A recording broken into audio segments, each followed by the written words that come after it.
Om NaMo Narayan. The ancient Indian astrologer में आपका स्वागत है। हम आज आपके समक्ष राहु की विभिन्न राशियों में स्थिति के बारे में चर्चा करने जा रहे हैं और उन राशियों की चर्चा आज करेंगे जिसमें यह जानकर आश्चर्य होगा क्या इन राशियों में भी राहु बहुत कारक होते हैं। जैसे हमने पिछले वीडियो में चर्चा की है कि राहु और केतु इमेजिनरी प्लैनेट है और जिस राशि में बैठते हैं उस राशि के स्वामी की भांति व्यवहार करने लगते हैं। अब यहां पर हम आपको बताएंगे कि राहु कितना कारक है, राहु का रोल हमारे जीवन में कितना अधिक है। छाया ग्रह होने के साथ साथ राहु की स्थिति हमारे जीवन में सबसे ज्यादा इंपॉर्टेंट है ऐश्वर्य के लिए, लग्जरियस लाइफ के लिए। जैसे कि आप लोग अक्सर देखते होंगे तो ज्योतिषी जो है इंडिकेट करता है केवल वीनस की तरफ कि साहब शुक्र अच्छा हो तो आदमी लग्जरियस लाइफ जिएगा। नहीं, यह भी मैं आज आपको खुल के कहना चाहूंगा, no, Rahu is one of the important planet for luxurious life. ये आप जान लीजिए, राहु का ऐश्वर्यशाली जीवन में बहुत बड़ा महत्व है। क्योंकि राहु ने क्या किया है, छल से अमृत पान किया है और जब छल से अमृत पान किया है तो उसने सब कुछ प्राप्त कर लिया। भले उसका धड़ वो हुआ हो, लेकिन राहु तो राहु हुआ। क्या हुआ कि वो ग्रहों की भाई उसकी श्रेणी में भी आ गया हो और उसके साथ समस्त ऐश्वर्य भी मिल रहे हैं उसको। तो यहां राहु जब उसकी जो ओरिजिनलिटी है, लग्जरियस लाइफ, अरिस्टोक्रेसी, देखिए अरिस्टोक्रेसी वैराग्य का द्योतक नहीं है, it is not the indication of विरक्ति। राहु विरक्ति को इंडिकेट नहीं करता है, जान लीजिएगा। भोग, क्योंकि दैत्य की प्रवृत्ति है भोग, इसलिए यहां हम आपको बताने जा रहे हैं कि राहु की किन राशियों में स्थिति होने से वो चाहे जिस भाव में स्थित हो, ये भी बता दो, राशि वो होनी चाहिए आपकी कुंडली में। तो हमारे ज्योतिष बंधु और दर्शक दीर्घा अच्छी तरह से इस बात को जान लें कि वो अपने यजमानों की कुंडली देखते समय, अपने बंधुओं की कुंडली देखते समय इस बात पर विशेष विचार करें कि राहु किन राशि में स्थित है, किस राशि में है, ना कि भाव। देखिए यहां भाव का बिल्कुल मोटा मोटा देखना है, बहुत ज्यादा बारीक होकर विश्लेषण करने की आवश्यकता ही नहीं।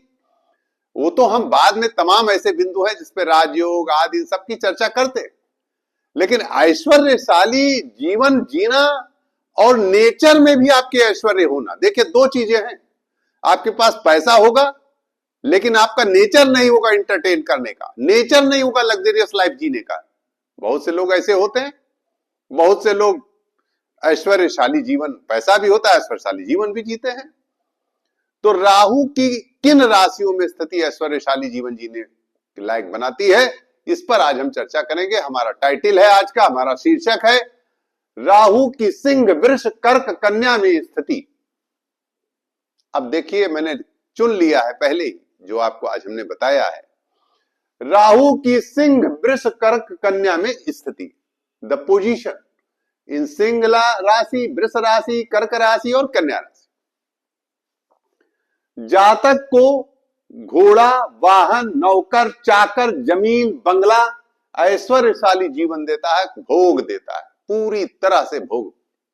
इस संसार का समस्त भोग उसके चरणों में होता है। अब हम आपको वो श्लोक पढ़ने जा रहे हैं जो इस पंक्तियों को सिद्ध करता है, प्रूफ करता है। एक हम प्राचीन ग्रंथ का श्लोक पढ़ने जा रहे हैं जो प्रूफ करता है इस पोजीशन को कि क्या राहु सिंह, वृष, कर्क और कन्या में ये पोजीशन, ये स्थिति दे रहा है। जी हां, देखिए श्लोक है, ध्यान से पढ़ लीजिए, नोट कर लीजिए, लिख भी सकते हैं आप। मृगपति वृष कन्या कर्कटस्थे च राहु। मृगपति माने सिंह शेर, वृष माने आप जान गए, कन्या माने जान गए, कर्कटस्थे माने जान गए, ठीक है। यानी सिंह, वृष, कन्या और कर्क राशि। लिखा है मृगपति वृष कन्या कर्कटस्थे च राहो भवति विपुल लक्ष्मी, भवति विपुल लक्ष्मी राज राजाधिपो व, राज राजाधिपो व, और फिर है गज नर नौका मेदिनी पंडितश्च स भवति कुलदीपो राहु तुंगी नराणाम। साफ साफ कह दिया है, अर्थात कि ऐसा जातक कुल दीपक भी होता है, अपने कुल में बहुत ही उत्थान करने वाला होता है, यानी कुल को भी बढ़ाने वाला होता है। यदि इन ग्रहों में, इन राशियों में राहु बैठ जाए तो अर्थ हमने आपको समझा दिया है कि विपुल लक्ष्मी राज राजाधि योग हो गया, और साथ में है माने घोड़ा, गज माने हाथी, नर माने नौकर चाकर, नौका माने नौका वाहन स्टीमर जहाज, मेदिनी पंडितश्च, और विद्वान भी होता है, इंटेलिजेंट भी होता है, बहुत इंटेलिजेंट। स भवति कुल दीपो, और अपने कुल को उत्थान की ओर ले जाने वाला होता है, यानी नाम कर देता है अपने खानदान में। राहु तुंगी नराणाम, ठीक है। ऐसे जातक जिनकी इन राशियों में राहु की स्थिति होती है, वो चाहे जिस भाव में कुंडली में बैठे, पहले से लेकर के चाहे द्वादश में कहीं बैठे हों, मगर राशि ये होनी चाहिए सिंह, वृष, कर्क और कन्या। तो इन राशियों में यदि स्थिति है तो जातक बहुत ऐश्वर्यशाली जीवन जिएगा। अब हम आइए, आपको जैसा कि हमेशा उदाहरण देते हैं, आज भी हम उदाहरण लेकर आए हैं, लेकिन आज हमने अपने एक क्लाइंट, हमारे यजमान हैं गुजरात के, उनकी कुंडली में देने जा रहा हूं। वो अक्सर हमसे पूछते भी रहते हैं कि पंडित जी हमारा क्या है भविष्य, क्या हम ऐसे ही ऐश्वर्यशाली जीवन जिएंगे? तो मैं उनको बताना चाह रहा हूं इस माध्यम से कि वास्तव में उनकी कुंडली में पूर्ण ऐश्वर्य है, और जब तक जियोगे तब तक ऐश्वर्यशाली जीवन जियोगे। यह बात मैं इस माध्यम से कहने जा रहा हूं।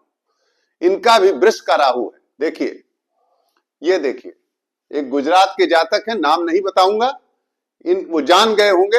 इनका भी वृष का राहु है, और यह वृष का राहु मेष लग्न की कुंडली है, द्वितीय भाव में वृष का राहु है। जहां तक मैं जानता हूं, यह जातक पूर्ण ऐश्वर्य है इसके पास, नौकर चाकर, घोड़ा भी है, वाहन भी है, सब कुछ है, कोई ऐश्वर्य ऐसा नहीं जो इसके पास ना हो। पूर्ण ऐश्वर्यशाली जीवन है, यह सिद्ध करता है वृष राशि, और मैं ये कहूंगा भी कि अंत समय तक ये ऐश्वर्य इनका बना रहेगा।